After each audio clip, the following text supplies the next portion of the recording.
Ya pemirsa, kembali lagi di Special Talk Show masih bersama saya Agustiana, dan ini adalah segmen terakhir.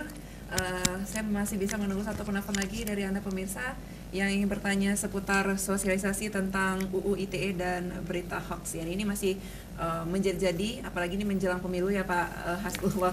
Sebenarnya tugas terberat Anda menjelang pemilu ini terkait hoax nih Pak, seperti apa sih beratnya Pak? Terkait hoax sebenarnya bagi kami itu tidak berat, tidak berat, karena kan dia akan kembali lagi kepada apa namanya undang-undang ITE ya, jika emang ini terlibat. Tapi bagi kami ini kami kan menginginkan hasil pemilu itu yang berkualitas, jangan sampai dinodai dengan berita-berita hoax tadi, dengan berita-berita yang memang tidak benar, meningkatkan popularitas dengan berita yang tidak benar, ataupun meningkatkan elektabilitas bagi calon-calon tersebut. Tapi kita berharap kepada calon-calon tersebut agar mampu memaparkan visi misi yang memang realistis dan rasional, terukur apapun yang dia kampanyekan. Tidak hanya bahasa kita sekarang celangit, kena celangit, ketinggian ya Pak. Ketinggian. Dia memang yang harus terukur. Nah inilah pemilih memang harus benar-benar melihat ya, dengan pendidikan politik kita berikan, apalagi dengan perguruan tinggi, dengan mahasiswa ya, dengan mahasiswa yang sudah mengenyam perguruan tinggi, saya pikir sudah sangat rasional. Malah di data pemilu 2014 kemarin itu malah kita melihat pemilih orang yang mengenyam pendidikan itu lebih tinggi partisipasinya dibandingkan dengan yang tidak mengenyam perguruan tinggi. Makanya pendidikan sangat pengaruh terhadap informasi yang hoax ya, kita mengecek kebenaran terhadap berita tersebut. Bagi kami tidak menjadi masalah ya terhadap berita hoax, kecuali jika melanggar ya terhadap calon caleg siapa. Kalau memang sudah ditetapkan pengadilan ya, diperintahkan terpidana, ya kami coret dari DJT. Itu karena cara untuk mencoret DJT itu ada 3 ya. Pertama meninggal dunia, ada 2 meninggal dunia dengan putusan pengadilan terkait apapun. Ada kemarin satu caleg di daerah lain di luar Aceh ya, ada yang satu kemarin yang kena undang-undang ITE, tidak lama, cuma 3 bulan dihukumnya, tetapi terpaksa juga harus dicoret. Dicoret permanen atau bagaimana? Dicoret dari daftar calon tetap. Permanen artinya tidak walaupun, boleh. Walaupun dia dipilih nanti, artinya kita tidak bisa melantik dia. Baik. Nah, apalagi ini caleg yang terduga kasus apa saja ya Pak ya? Tidak. Ya, kasus apa aja. Oke, baik, jelas sekali. Pak, ini selaku itu Iskandar Mudani selaku Kanit Tipiter Polresta Banda Aceh. Sebenarnya tindak pidana tertentu yang Anda tangani saat ini lebih kemana nih Pak spesifiknya Pak? Iya, yang kami tangani memang di Tipiter ini di luar KUHP. Itu memang ada yang undang-undang yang di luar KUHP. Contohnya ya seperti undang-undang ITE ini. Kemudian ada undang-undang illegal logging tentang migas, dan undang-undang lainnya yang di luar KUHP. Nah, ini ada yang mengatakan bahwasanya polisi diminta tidak sembarangan pidana orang soal hoax. Ini kenapa Pak? Iya. Kami dalam melakukan penyelidikan terlebih dahulu kan melihat adanya bukti, adanya 2 alat bukti yang terpenuhi. Jadi kami tidak sembarangan. Memang ada diatur dalam SOP kami, dan kemudian juga diatur di dalam Perkam 14 tentang manajemen tindak pidana. Itu yang dasar kami untuk melaksanakan penyidikan dan penyelidikan. Jadi prosedurnya adalah adanya pengaduan dulu Pak ya? Iya, sebenarnya ada yang melapor. Ada yang melapor.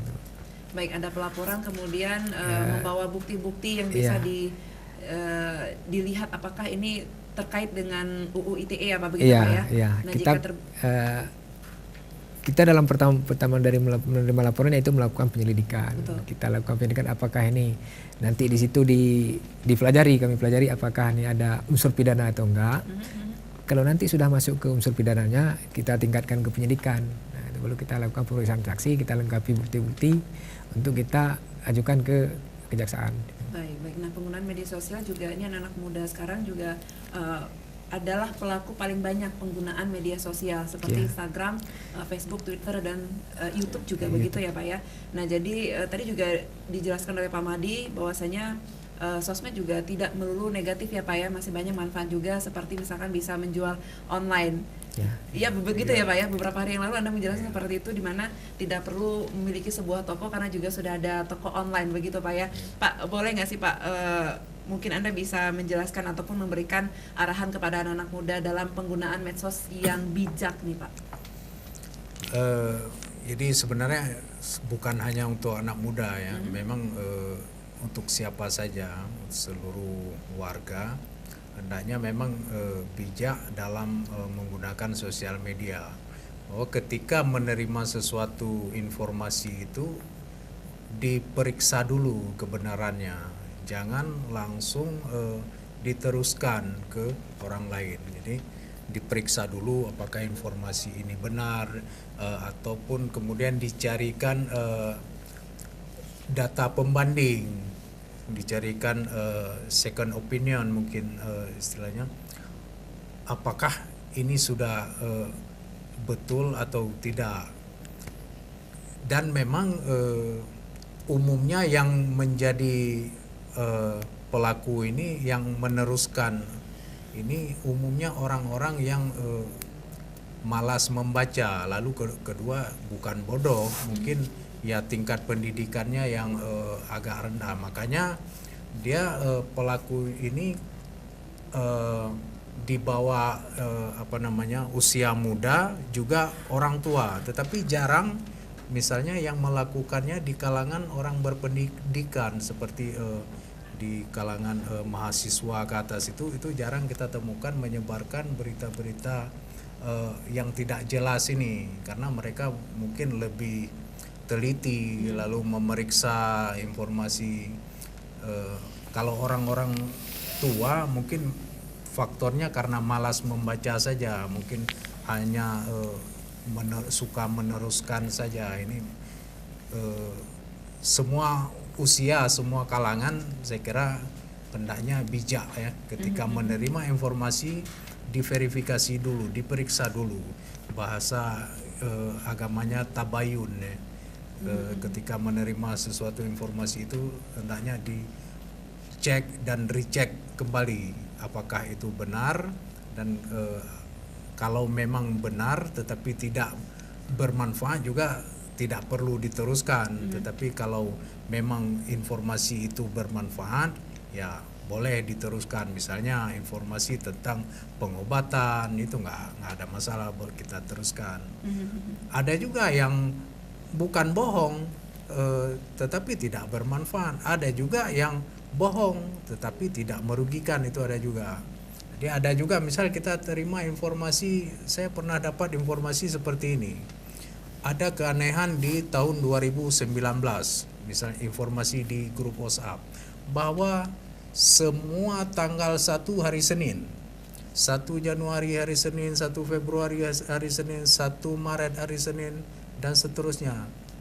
Orang kemudian begitu menerima langsung meneruskan, padahal ketika kita cek di kalender bukan. Iya, tapi orang begitu, wah ini bagus ini, langsung diteruskan. Tetapi memang ini tidak merusak, tidak membahayakan orang lain, tidak masalah. Tetapi itu juga tidak ada manfaatnya. Gitu. Baik, nih Pak, apakah dengan hukuman yang 6 tahun ini udah maksimal ya Pak ya? 6 tahun maksimal.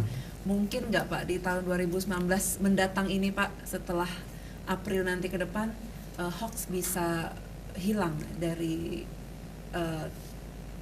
ke masyarakatnya sendiri Pak? Ya mungkin kalau kita bilang hilang enggak ya, mungkin ya berkurang. Ini karena istilahnya salah benar, hitam putih, siang malam itu kan harus selalu tetap ada. Kaya miskin ini nggak akan pernah hilang dari permukaan bumi ini. Mungkin ya setidaknya bisa berkurang Pak ya? Berkurang, intensitasnya yang menurun mungkin. Baik, nah Pak Hasbullah, ini mungkin Anda bisa mewakilkan dari Pak Mahdi dan juga Bapak Iskandar Muda nih Pak, harapan Anda untuk pemilu di bulan April mendatang ini Pak, seperti apa agar berjalan dengan damai sesuai dengan harapan kita semuanya? Kami penyelenggara ya, baik itu KPU ataupun KIP, termasuk juga polisi, pemerintah, TNI ya. Kejaksaan juga menginginkan pemilu yang damai, yang sejuk, yang aman, tentram ya. Kalau kami penyelenggara memang menginginkan hasil pemilu ini berkualitas, prosesnya itu berintegritas. Tuh, makanya dari hal tersebut kita berharap terkait dengan penggunaan media sosial itu tidaklah menyebarkan informasi-informasi yang hoax, menyebarkan visi yang betul-betul benar ya, betul-betul program yang baik, realistis, terukur. Jadi seperti itu, sehingga kualitas pemilu yang dihasilkan juga akan lebih baik ke depan. Baik, terima kasih banyak Bapak Hasbullah. Pak Iskandar Muda, ini kerjasama dari Polresta nanti ada pengamanan pemilu ya Pak ya? Iya. Iya, ini hampir di seluruh TPS memang. begitu ya? Iya, hampir di seluruh TPS memang nanti akan diterjunkan dari, terutama untuk wilayah Polresta. Oke, saya ucapkan nanti mudah-mudahan sukses bisa Ya, berjalan sesuai dengan harapan masyarakat Aceh. Ya, kita agar harapkan bisa lebih damai. mendapatkan suasana pemilu yang damai, aman dan tentram sekali. Mudah-mudahan seperti itu, tidak ada lagi hoax menjelang pemilu, tidak ada lagi serangan fajar menjelang pemilu, apalagi ujaran kebencian terhadap salah satu partai ataupun dari paslon presiden kita ya. Karena siapapun presidennya kita tetap harus mendukung, memberikan hak suara kita sesuai dengan hati nurani ya. Dan pastinya terima kasih banyak untuk Bapak Madi, Bapak Iskandar Muda dan juga Bapak Hasbullah. Dan untuk Anda pemirsa, terima kasih banyak. Saya Agustiada pamit. Assalamualaikum warahmatullahi wabarakatuh. Waalaikumsalam warahmatullahi wabarakatuh.